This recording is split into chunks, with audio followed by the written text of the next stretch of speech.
Yon, magandang araw sa ating lahat. Bago tayo patuloy sa ating pag-usapan, ako muna ibabati ng magandang gabi sa aking mga subscribers dyan, sa aking mga viewers. Maraming salamat sa inyong suporta. Shoutout sa inyong lahat. Yun ang mga kababayan, pipilitin talaga ng administrasyong ito na mailuklok talaga nila bilang ombudsman itong si DOJ Secretary Boying Rimulya, mga kababayan.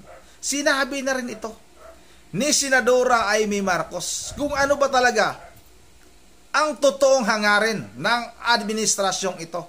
Bakit ba nila pinipilit na mailuklok itong si Boying Rimulya bilang ombudsman, mga kababayan? Dahil yan kay Vice President Sara Duterte. Yan talaga ang target nila, mga kababayan. Ayaw talaga nila na darating o dumating ang 2028 presidential election, mga kababayan, na malayang makatakbo itong si Vice President Sara Duterte bilang Pangulo, mga kababayan, sa darating na 2028 presidential election. Yan daw talaga ang totoong hangad ng administrasyong ito. Itong si Marcos, mga kababayan, napaka-traidor nitong ating Pangulo. Pasensya na nabudol nga tayo niyan, mga kababayan, at marami rin tayong alam, marami tayong nakakausap na nabudol din sila dahil sa mga Marcos movement, mga kababayan. Meron sila mga pinipirmahan noon dahil nga pinangakuan sila ng trabaho daw pag halimbawa manalo si Pangulong Marcos, pero biglang nawala, mga kababayan. Marami din pala ang nabudol sa ganong pamamaraan. At ito na naman ngayon, bubuduli na naman tayo nila ulit sa pamamagitan ng pag-upo nitong si Boying Rimulya bilang ombudsman, mga kababayan. Para nga itong si Vice President Sara Duterte ay kanilang pigilan. Ipapakulong daw itong si Vice President Sara Duterte bago mangyari, mga kababayan, o bago dumating ang 2028 presidential election. O ito, mga kababayan, itong si Attorney Topacio binunyag din kung ano ba talaga ang totoong hangarin ng administrasyong ito. Bakit nila gustong iluklok itong si Boying Rimulya kahit marami pa itong kasong kinakaharap, mga kababayan. Mayroon itong mga pending case dyan sa ombudsman, kaya dapat disqualified ito, mga kababayan. Pero pinipilit talaga nila. Ang kakapal ng mga mukha nila. Lalong-lalo na itong si Boying Rimulya na may anak ito. Noon na naaresto, mga kababayan, dahil naaresto, nahulihan, mga kababayan, ng napakaraming droga. Pinatuyong dahon ng marijuana. Pero ano nangyari sa kaso na yon? Nakalimutan na lang. Biglang natunaw, mga kababayan. Biglang lumaya, nakalaya kagad. Hindi mo lang gumulong yung kaso. Tapos magkakaroon tayo ng ombudsman na ganito. Ano na mangyari sa ating bansa? Ang sabi nga ni Atty. Topacio, paktay tayong lahat. O ito na, huwag na natin itong patagalin. Sabay-sabay na natin itong panoorin. Kung napanood na video, na pinapaliwanag po ni former Justice Ascuna, yung maaari na maging maaari na citizen legal action against dito sa mga mapapatunayan nga na nagkamal sa pondo ng bayan, at particularly ito mga kongresista at mga mambabata. Sabi ni Justice Ascuna, if your assets are more than your lawful income, then the excess na assets could be sequestered by the public. Sir, bilang po abogado, anong masasabi nyo dito? Tama po yun. Talaga pong may presumption na kapag ang iyong yaman ay talagang labis-labis sa iyong legitimate income, there is a presumption that that is ill-gotten. But of course, sa ilalim ng ating saligang batas, ay mayroon pa rin tayong due process. And no person shall be deprived of life, liberty, or property without due process of law. So, dadaan pa rin po tayo sa proseso. Yan pong constitutional guarantee na yan ay applicable whether or not ang isang tao ay popular o galit ang mga tao sa kanya o tingin ng majority ng Pilipino ay siya isang kawatan, kailangan pa rin pong bigyan natin ng due process. The Solicitor General, as tribune of the people under the revised administrative code, ay pwede pong magsiwa magsisimula ng forfeiture proceedings na yan on behalf of the Republic.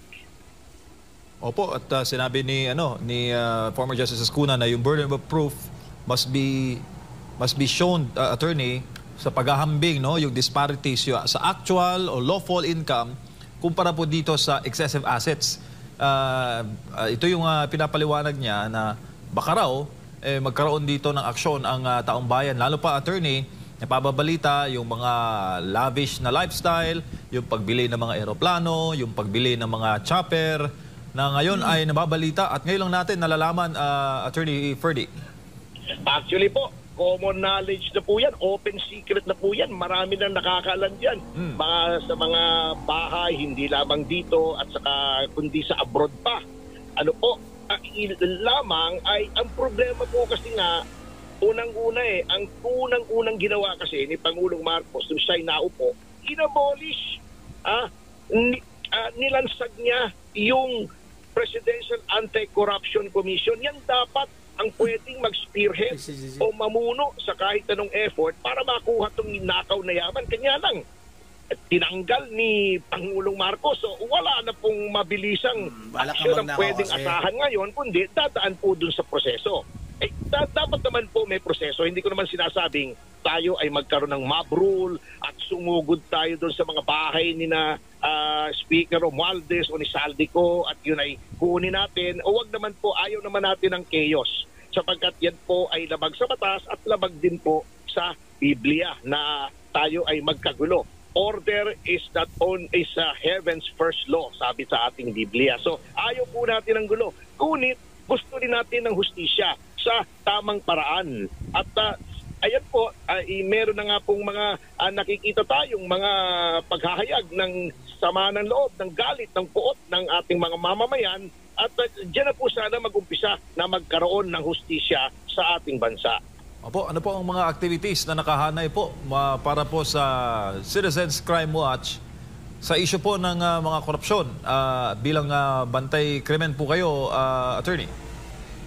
Kami po bukas po ay meron po kaming press conference ng alas 10 at nagbigay na nga po kami ng media advisory kung saan po ilalahad po namin kasi meron po kaming mga nangyayari po na kaala-alarma, baka hindi po napapansin ng ating mga taong bayan, natatabunan po nitong flood control yung ginagawa pong maniobra upang ipilit po ng labag sa mga patakaran yung pagiging ombudsman ni Secretary Remulla.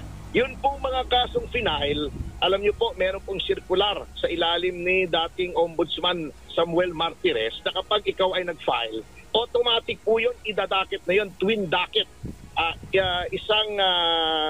Isang administrative, isang criminal, at yun po ay ilalagay na sa case management na kanilang sistema na ikaw ay may kaso. Ito po ay hindi ginagawa kay Secretary Remulla. Siya po ay bukod tanging hindi inaplayan ng ganong batas upang siya ay magkaroon ng clearance. At higit pa po roon, may reklamo pa po, anonymous, na hindi napapansin ng ibang media na binabraso ni OIC Dante Vargas ang mga opisyal na nasa ilalim niya sa ombudsman para hindi kilalanin yung mga kasong final ni Mayor Baste at final nitong inyong abang lingkod para magkaroon ng clearance si Secretary Remulla. So ito po ay very, very brazen. Garapala na po itong hindi pa pagpapabaliwala sa mga rules at sa mga batas para lamang paboran si Secretary Remulla. So iyon po ang isang ididinunsyo po namin bukas. Po, Attorney, si Jade po ulit ito. Yung kaso po ni SOJ Remulla dyan po sa Ombudsman, iba pa po ito. Yung final po ninyo ay tungkol po yon kay Cassandra Leong at saka kay sino pa po yung isa na isinampan ninyo. Bukod doon sa kay Mayor Baste at kay Senator Amy, patungkol naman yun sa pagkakaaresto kay dating Pangulong Rodrigo Roa Duterte. Opo, iba po yun. Yun naman po amin ay walang kinalaman doon kay Pangulong Duterte. Eh yun nga pong MR ni Senator Amy, can you imagine? MR, pag-file niya ng MR, ang talagang proseso po dyan ay pasasagutin yung kabila dun sa MR. Ang tagal-tagal ko na pong abogado, ganyan po talaga ang proseso sa ombudsman. Ngayon po, pinaliwala nila yung prosesong yon. Dinismiss na lang naman nila basta yung MR nang hindi man lang pinasasagot yung kabila. So, kitang-kita nyo ang pagkiling, ang bias, ang prejudice in favor of Secretary Remulla. Yung akin po, very clear case yun, talagang walang warrant. Kahit maglulupasay po sila sa gitna ng EDSA, wala silang mailalabas na warrant para ma-justify yung pag-arrest kay Cassie Leong at saka kay Sheila Guo. Kaya natataranta sila sa kasong yun sapagkat that is a very meritorious case filed in good faith. Po, kasi nga sinasabi ni SOJ Remulla doon sa kaso ng ni Mayor Baste, yung ombudsman case na sinampay nga ni Mayor Baste kay Remulla, parang forum shopping daw. Ano bang masasabi po ninyo dyan? Kung forum shopping po yun, forum shopping is a defense. Dapat po yan, yung defense yan ay ilagay niya sa kanyang counter affidavit. Ngunit, hindi pwedeng walang counter affidavit. Ano po, hindi pwedeng basta i-dismiss ng ombudsman yan on the ground of forum shopping kasi hindi para sa kanila mag-determine ng forum shopping kung hindi nire-raise ng kabila. Sapagkat maluwag po ang rules ng ombudsman. Anonymous complaint nga tinatanggap ng ombudsman sa ilalim ng charter o nung batas na nagbibigay ng mga power sa ombudsman. Anonymous nga, pwede sa ombudsman Ito pa, may complainant sworn statement, sinumpang salaysay. Hindi mo pwedeng basta i-dismiss na lang yan. Sasabihin lang sa press con ni SOJ Remulla na forum shopping, i-dismiss nila. Kalokohan po yan. Kitang-kita po yan. Garapalan na po yan. Opo, at yun yung nababanggit po ninyo, hanggat hindi ito na-clear, itong ombudsman case ni Remulla, tulad nga, yung including na po dito, yung kay Senator Amy, kay Mayor Baste at sa inyo, ay hindi po siya magiging, hindi siya kwalipikadong maging susunod na ombudsman head. Definitely po, yan po ang batas. Ngayon, hindi ko po malaman talaga, alam nyo, hindi maarok ng aking maliit na isipan bilang abogado kung bakit pagdating po sa kanila parang hindi nag-a-apply yung mga rules. Sinasabi ni SOJ Remulla, yun daw, yung shortlist daw, pwedeng i-ignore ng Pangulo. Saang planeta niya nakuha yun? Sinubukan po yan noon ni Ginang Macapagal Arroyo noong panahon niya na yung shortlist ay may gusto siyang ipilagay. Hindi po sumunod ang JBC sapagkat yun po ay labag sa rules. Eto, sinasabi ko na ako'y abogado ni Mrs. Arroyo. Ngunit noon pong panahon ni Mrs. Arroyo, they tried to do this, nag-refuse ang JBC at hindi namilit si Mrs. Arroyo. So in fairness to her, eto pong administrasyon na to parang ang mindset po nila at nakakatakot po itong mindset na to, sinasabi ko sa inyo, sa kanila, pagdating sa kanila, yung mga batas hindi nag-a-apply. Sa atin lang nag-a-apply yung batas. That's very dangerous. Opo. At kung sakali man, for the sake of discussion lamang po, attorney, kung sakaling siya magiging ombudsman, ano yung magiging implikasyon naman? Patay na tayo lahat. Sapagkat for the first time, magkakaroon ng ombudsman na politiko. Magkakaroon ng ombudsman na siya ay naging gabinete ng isang pangulo. Ang kanyang mga kamag-anak ay nakapwesto pa. Ang kanyang mga kapartido ay nakapwesto pa.